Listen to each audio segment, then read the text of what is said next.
We've got the start of the school year coming up, and we're standing outside of Drake Elementary School here in Chicago once again with a representative from the White House, Mr. David Johns. David Johns, welcome to the World of Soul Motorcycle Community Radio Show. Thank you for having me. First of all, what do you do at the White House? Yeah, so I have the pleasure of being the first executive director of the White House Initiative on Educational Excellence for African Americans. It is one of 6 initiatives focused on helping to close achievement gaps for students across this country. It was established by President Obama to ensure that we are contributing to closing the achievement gap for black kids, for all kids generally, but for black kids more specifically. I do believe it was July 26th, to be exact, of 2012 when the initiative was signed. At the White House, yes, that's correct, with Reverend Sharpton and a few others. Mm-hmm. What has the reception been like on the local level as it relates to the engagement that the initiative suggests? Based on what you have seen thus far, what has the response been? So a couple of things. The executive order and our mandate is to ensure that we engage every caring and committed adult in supporting our children's learning and development. So that's nonprofit organizations, that's community-based organizations, that's educators, that's parents, that's faith-based leaders and communities. It is literally an all-hands-on-deck effort to ensure that we're supporting our students' growth and development. Specific to HBCUs, we have, actually let me back up from that, good news and bad news. The good news is that there are more black kids that are graduating from high school. The bad news is that there's still a lot more work to do to make sure that they get to and through college. HBCUs are a wonderful resource for African American students in particular. A lot of African American students are also going to 2-year community colleges and other institutions of higher education. And in all of those spaces, we have opportunities to ensure that we're supporting them to, again, make sure that they graduate successfully. Those areas where there's less participation in higher education, say where there's poverty in urban communities, where there's crime, where there are generations upon generations of families that have not taken part in that segment of education. What do you do there? What is your suggestion? Well, that's why I'm here today, right? I'm here. It was important for me on a weekend when a lot of people across the country and throughout the world, for that fact, are reflecting on 50 years since the March on Washington, right? It's an opportunity for us to have candid and tough conversations about what we are doing as parents, as families, as community leaders to ensure that we're protecting our children and ensuring that they have every opportunity to receive a high-quality education. And so today and throughout the weekend, I've been here with the Black Star Project and Philip Jackson, ensuring that we connect with parents and simply are asking them one thing: do you have what you need to take your kids back to school tomorrow? And if you don't, what can we do to help you get there? It's going to come when we go to sleep, when we wake up, God willing. Our students will have an opportunity to go back to school, so we need to make sure that we're supporting them. Reconciling issues by reconciling the images that we're projecting to the community. Tell us about the Million Father March and what you feel this image will do. Yeah, so this has been beautiful for me. What I've said to actually on Philip's radio show yesterday, Philip Jackson's radio show yesterday, that I wish more people would tell the stories of the Chicago that I've seen this weekend, right? Walking through communities in Bronzeville, going into areas that are frequently not talked about, if only for the negative things that you've described. I have seen parents who have asked questions and who have committed to supporting one another and helping their students. I've talked to community leaders who have and will continue to stop at nothing to make sure that every child, youth, and adult in Chicago has what they need in order to be optimally successful and end the cycle that supports the poverty and the violence and the crime that we too often hear about.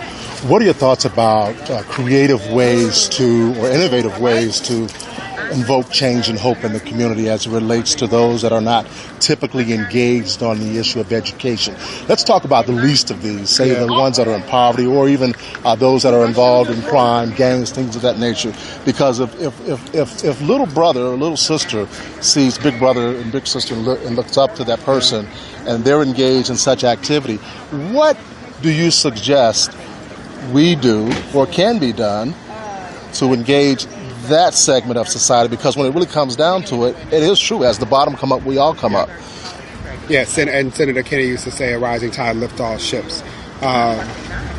What we do is we put our bodies on them. This is something that has been mottoed in both word and deed by the President and the First Lady and so many others in the administration.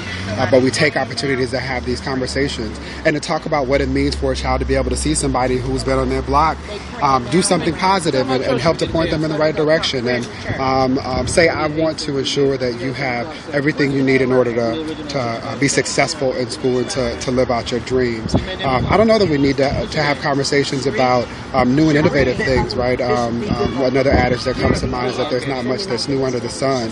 And what I think about is that growing up in Inglewood, California, it was men in the community who talked to me about what the expectations were as I made the transition from being a boy to a man that made all the difference in my life. It was my mother and the village that she put around me to ensure that no matter what happened, I was going to be supported and caught and cared for, that made the difference. And so in Chicago and in so many other communities throughout the country, we have opportunities to step outside of our apartments, to move beyond the stoops, to get beyond the traditional things that we do each and every day, to reach out and help somebody else. And it starts with children, and going back to school is a critical opportunity for us to double down on those efforts. Yesterday in Washington, D.C., the commemorative event acknowledging 50 years, 50th anniversary of the March on Washington. Tomorrow, the Million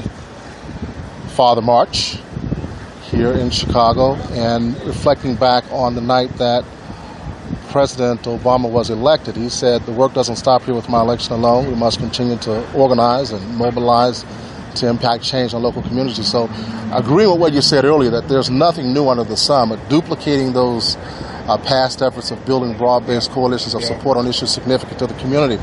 I turn back to the least of these once again. We are amazed at the lack of resources that are given to the least of these to enable them to enable themselves. Because that's what it really comes down to. It not a handout, but a hand up with resources, and not necessarily financial, but with information and support. Right. So we're looking for ways to engage folks that have the image of ordinarily not being engaged, but becoming engaged and taking the lead on issues that matter, such as education.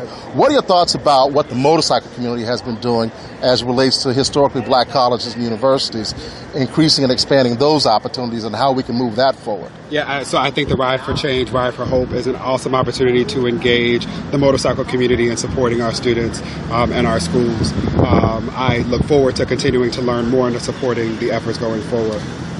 We're happy that the King family has engaged us in 2009 with a presentation at Dr. King's Place of Rest, and we're looking forward to the opportunity where we can also connect with the President of the United States on this issue so that we can create that synergy from the very bottom to the top. And I think that's where all of us will receive that change and hope, when everybody is engaged in making the change and creating the hope that we're looking for. Yeah, 53 years ago, Congressman John Lewis was 23 years of age when he was the youngest speaker at the March on Washington. And something that he says that I continue to think about almost every day of my life is that we are who we have been waiting for. Right?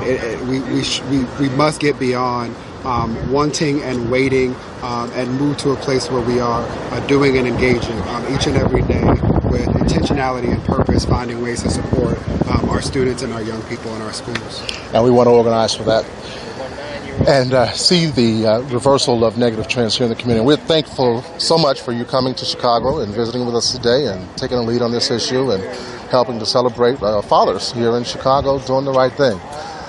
David Johns. Thank you. I'm happy to be here. Thank you again for this invitation. Thank you for joining us, and have a great day. Thank you. World of Soul MC.com